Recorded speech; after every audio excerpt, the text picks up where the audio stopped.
Today I'm going to discuss the poem On Seeing the Elgin Marbles by John Keats.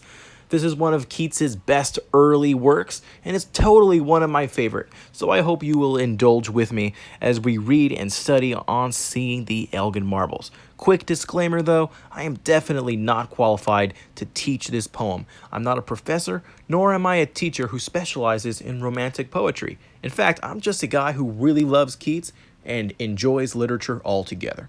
And for that reason, I decided to go on this little adventure with all of you guys. So indulge with me as we study On Seeing the Elgin Marbles. All right, guys, so here are the Elgin Marbles. There is some debate around how they got to the British Museum and whether or not the British Museum should return them to Greece. They were intended to be decorations on the Parthenon temple there in Athens. I believe there was a man named Phidias. Him and his team sculpted these and intended them to be on the Parthenon, but because of complications to history, they couldn't make it. They're at the British Museum now. Now, if you're interested in that debate, I invite you to head to somewhere that welcomes that kind of debate.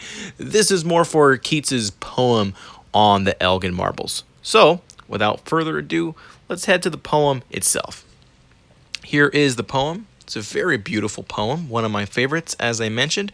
But before we read it, I'm going to go ahead and give you a few little definitions. I made a little glossary for everybody just because some of the words are a little outdated, and this is always something that I invite students of literature to do, especially with poems by Shakespeare or Spenser or Wyatt or Raleigh.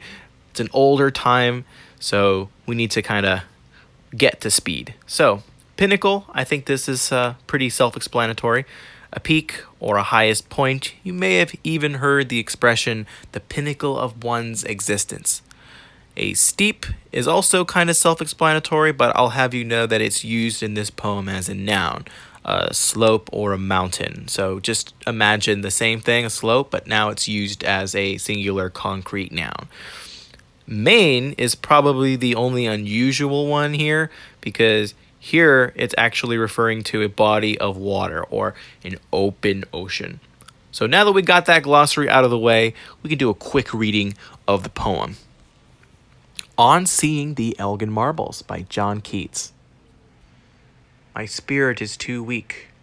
Mortality weighs heavily on me like unwilling sleep. And each imagined pinnacle and steep of godlike hardship tells me I must die, like a sick eagle looking at the sky. Yet 'tis a gentle luxury to weep, that I have not the cloudy winds to keep flesh for the opening of the morning's eye.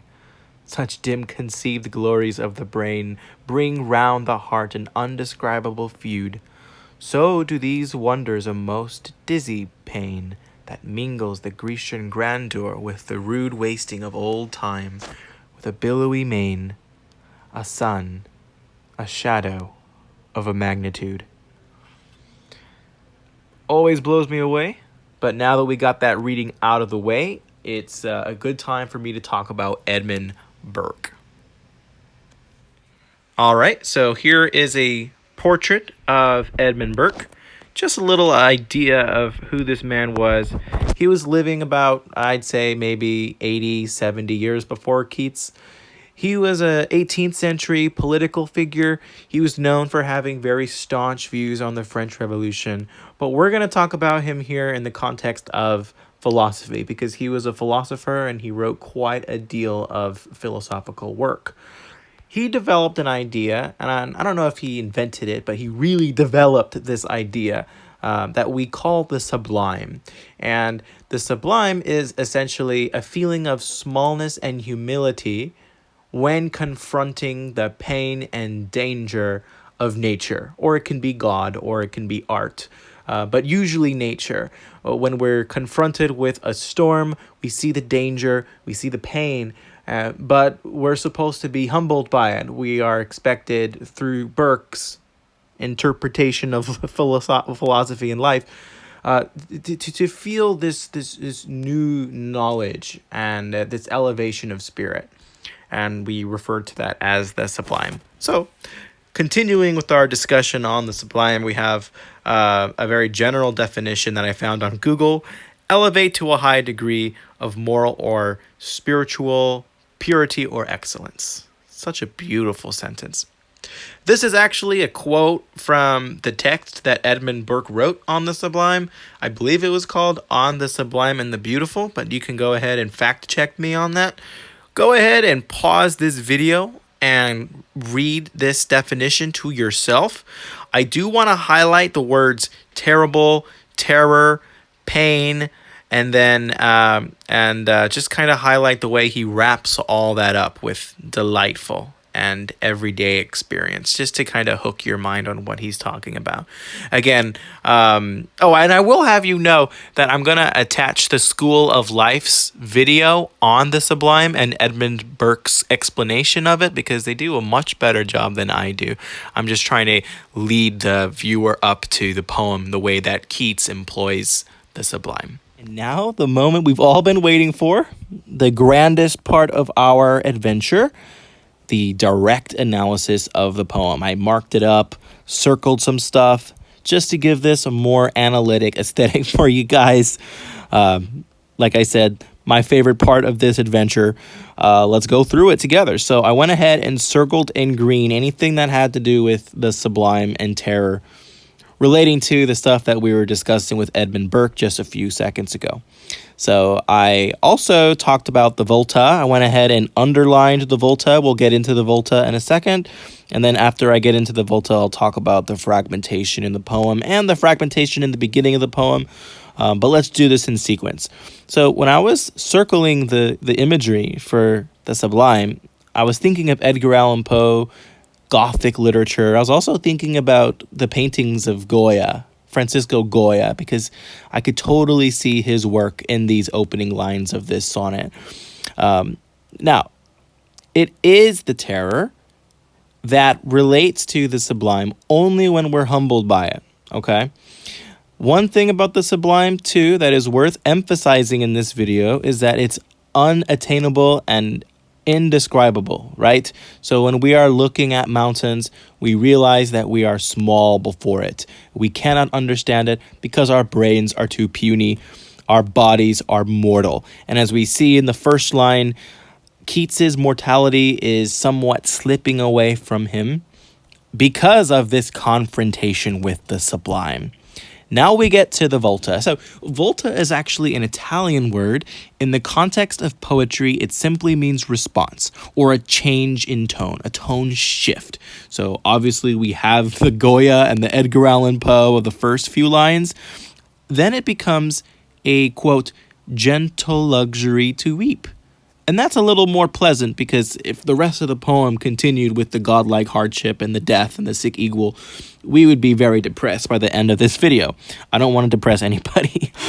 Because Keats realizes here, in the line after the volta, that he doesn't have to bear that responsibility, but the gods do.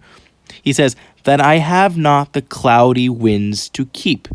Now, wind, I want you to remember that word. We're going to go back to winds later, but remember that Keats does not have to bear that responsibility, and that it's kind of like a weight off his shoulders. He's able to relax a little bit. Again, want to emphasize the word indescribable, because the sublime cannot be understood. Of the poem. I mentioned earlier there was fragmentation in the beginning, but it's more dramatic at the end. So when I'm talking about fragmentation, I'm talking about all of the little dashes that you see throughout this poem. Let's look at the first line again together. My spirit is too weak, dash, mortality. Now let's head back to the bottom and we'll see that more dramatic fragmentation. The wasting of old time, dash, with a billowy mane, dash, a sun, dash, a shadow of a magnitude. It's almost as if the poem is kind of crumbling away. And why would Keats do such a thing? Well, it is a formalist reason when we try to construct some meaning from that. That just means that meaning is found in the form of the poem. So if we look at the Elgin marbles themselves, I have another picture here, you'll notice that they're missing heads. The figures are missing arms and toes. they're virtually falling apart. They're fragments. So it would only make sense for Keats to imitate the art form that he's looking at. And in this case, the art form is crumbling apart. So it's another reason why this is a complete genius of a poem in my estimation.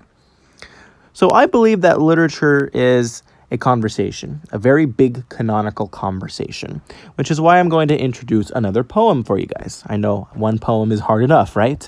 But this is a poem that a lot of us religious folks are familiar with, and most people understand the story, and it's the Book of Job. I even included a picture. Yeah, I did. There's Job for you.